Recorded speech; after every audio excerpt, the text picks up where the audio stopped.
Hello everyone, so here I am to share a review about a very expensive mixture grinder which is Bosch.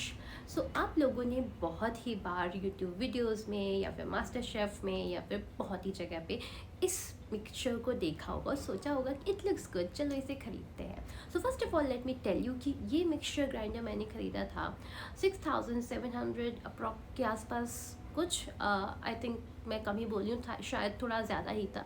Approximately 7000 का मैंने इसको ख़रीदा था और ख़रीदने के 6 महीने के अंदर अंदर इसके जितने भी जार थे सब खराब हो गए थे. इसके साथ मुझे 4 जार मिले थे. एक तो जूसर वाला, उसके बाद बड़ा जार जिसमें हम शेक्स बनाते हैं, देन मिड साइज़ का जार एंड देन ये छोटा सा मसाले वाला जार. यही है अभी फ़िलहाल मेरे पास दिखाने को, क्योंकि बाकी सब तो मैंने फेंक दिए because that was of no use to me.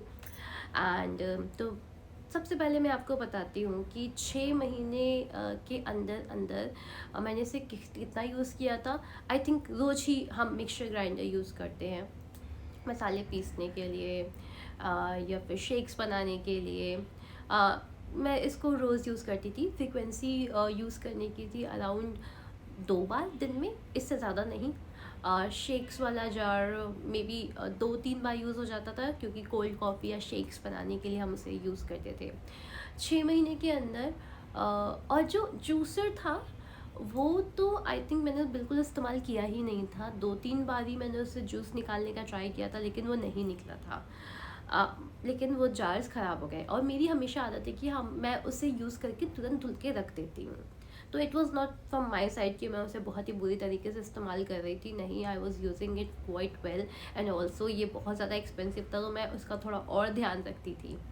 तो 6 महीने के अंदर इसके जार सारे ख़राब हो गए और मैंने बॉश वालों को बोला कि अभी मेरी मिक्सी जो है ये वारंटी में है, तो प्लीज़ आप मुझे जार्स को रिप्लेस करके दीजिए. दे सेड नहीं, ये वेरेबल एंड टेरेबल आइटम है, तो ये वारंटी के अंदर नहीं आते हैं. And I was quite shock कि ठीक है, अगर ऐसा है भी तो मेंशन करो ना भाई, साफ साफ दिखना चाहिए इंसान को. मतलब खरीदते वक्त तो इंसान के दिमाग में यही इमेज है कि पूरी मिक्सी ही वारंटी में है. लेकिन मैंने पूछा ठीक है भाई बताओ कितना करना है. मैंने सोचा कि 3 जार को रिप्लेस करवा लेते हैं. मिक्स जूसर का मुझे ज़्यादा इस्तेमाल नहीं है तो छोड़ देते हैं. 3 जार का they told me 1700 rupees. Imagine, मैंने 7000 की मिक्सी लिए और हर 6 महीने में अगर मैं 1700 रुपये के जार्स खरीद रही हूँ, इतने में तो पूरी मिक्सी आ जाएगी. तो it makes no sense to me. तो बहुत ही ज़्यादा बेकार एक्सपीरियंस था मेरा. So what I did was कि मैंने बाहर से जार्स को बनवाया. एंड मतलब ऐसा हो रहा था कि मैं बनवा दी थी और वो हर 6 महीने बाद फिर से ख़राब हो जा रहे हैं. और एक पॉइंट आ गया कि मैंने उनको डिस्कार्ड ही कर दिया कि ठीक है भाई, एक ही जार से काम चलाते हैं. एंड अपार्ट फ्रॉम दिस, इस मिक्सी को यूज़ करने के विदिन 7 to 8 मंथ्स के अंदर इसकी मोटर भी ख़राब हो गई. चलो मोटर तो उन्होंने रिप्लेस कर दी, लेकिन आप सोचो कि एक मिक्सचर ग्राइंडर में 2 साल में 2 बार टेक्नीशियन विज़िट लग रही है. टेक्नीशियन विज़िट भी ऐसे कुछ रीज़नेबल प्राइस पे नहीं, सिर्फ विज़िट करने का वो 300 से 500 रुपये ले रहे हैं. तो आप सोचो कि ये कितना ज़्यादा एक्सपेंसिव है. तो अगर आप हर 6 महीने में जार्स ले रहे हो, टेक्नीशियंस आ रहे हैं, तो आप समझ रहे हो उसका मेंटेनेंस कितना हाई है. और दो ये बहुत महंगी है. तो मुझे तो लगता है कि हर साल इतना पैसा खर्चने से बेटर है हर साल कोई एक नई मिक्सी ही ले लो. तो जो लोग ये सोचते हैं कि एक एक्सपेंसिव मिक्सचर ग्राइंडर लेके हम 10 साल के लिए फ्री हो जाएंगे, अब नहीं भाई, बहुत गलत सोच रहे हो. हो सकता है कि आपने बहुत महंगी मिक्सी ले ली और वो 1 साल के अंदर ही ख़राब हो जाए. हो सकता है 6 महीने के अंदर ही ख़राब हो जाए. तो ऐसा सोचना आज के टाइम पे बिल्कुल गलत है कि अगर महंगा सामान ले लिया है तो काम तो करेगा ही.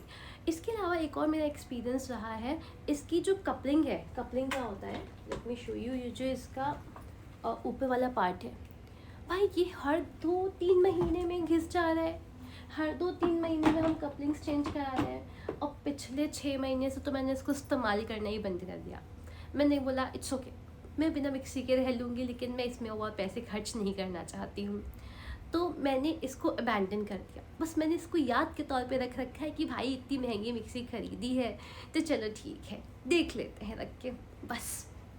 इसके अलावा मेरा एक और एक्सपीरियंस है, मेरे पापा ने ये सेम मिक्सी ली थी एंड विद इन 2-3 मंथ्स उसमें क्या हुआ था, दे वर मेकिंग मैंगो शेक और सडनली आउट ऑफ नोवेयर इसके अंदर जो ब्लेड्स होती हैं वो जार को फाड़ के बाहर आ गई थी। आप समझो कितना सीरियस इंसिडेंट है ये, किसी को भी लग सकता था, किसी को सीरियस इंजरी हो सकती थी। तो उस केस में तो भाई वो बहुत ही सीरियस केस था, तो उन्होंने मिक्सी रिप्लेस करके दिया। वहाँ पे वो लोग वहाँ भी बोल सकते थे कि वेरेबल टेरेबल है हम नहीं करेंगे, लेकिन वो तो भाई बहुत ही, उसमें भी काफ़ी दिक्कत हुई। मेरे भाई ने लिंक्डइन पे पोस्ट डाला और पता नहीं क्या क्या उसने किया, तब जाके उन्होंने मिक्सी रिप्लेस की। तो भाई ये सब चीज़ें हैं, अगर आप सोच रहे हो कि महंगा सामान या एक्सेसरी हम लेकर हम कुछ सालों के लिए फ्री हो जाएंगे तो बहुत ही गलत है बात है भाई, ये बहुत ही गलत इंप्रेशन आपके दिमाग में, ऐसा नहीं होगा भाई। सस्ता सामान लो, मुझे लगता है वो ज़्यादा चलेगा। Let me tell you an incident. मैंने फ़्लिपकार्ट से एक बहुत ही लोकल सी मिक्सी ली थी कुछ 7-8 साल पहले, बिकॉज एट दैट टाइम मैंने जब जॉब स्टार्ट करना शुरू ही किया था तो मेरे को कुछ सस्ता चाहिए था। मैंने वो ख़रीदा था मिक्सी एंड आप लोग बिलीव नहीं करोगे, मैंने उसको बहुत ही ज़्यादा रफली यूज़ किया है, क्योंकि हम उस टाइम पे हॉस्टल में रहते थे एंड हॉस्टल नहीं मतलब मी एंड माय रूममेट बहुत से लोग आते जाते भी रहते थे, तो बहुत ही रफली यूज़ होता था वो। एंड वो मिक्सी 4 साल चली भाई, 4 साल, अभी भी हम उसको बनवा के यूज़ कर सकते हैं। It is that good. तो अगर 600-700 रुपये का सामान इतना बढ़िया चल सकता है तो इतना महंगा सामान क्यों ही खरीदेगा इंसान। So this is it from my side. Thank you. Bye.